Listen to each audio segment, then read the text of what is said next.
বান্দা তোমরা ইবাদত করো, আমি মওলার ইবাদত করো।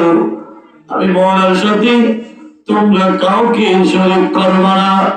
এ দুনিয়ার মানুষ, আল্লাহ এই আয়াত আর খোদার ইবাদত করার জন্য, মওলার ইবাদত করার জন্য আল্লাহ কোরআনে ঘোষণা দিয়েছে। আপনাকে আমাকে যখন প্রশ্ন করা হবে, আল্লাহ এই আয়াতে ইবাদত করার জন্য বলেছেন, কোন ইবাদত করব আপনিও জানবেন না, আমিও জানবো না। এই ইবাদত সম্পর্কে প্রশ্ন করতে হবে আমার মওলাকে।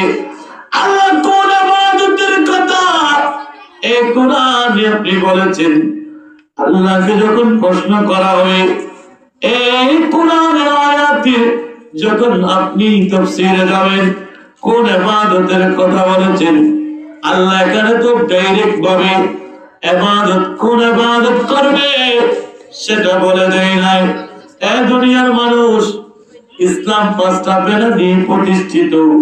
বুনিয়াল ইসলাম আলা খামসিন। এই দুনিয়ার মানুষ, ইসলামের বেলা হলো পাঁচটা, তার মধ্যে হলো আশহাদু আল্লা ইলাহা ইল্লাল্লাহ ওয়া আন্না মুহাম্মাদুর রাসূলুল্লাহ। এক নম্বর, আল্লাহ এবং তার রাসূলের উপর ঈমান আনা।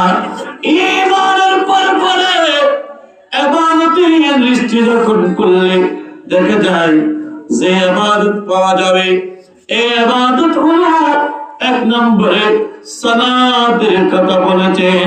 ও কি শুরু বলুন না সুবহানাল্লাহ।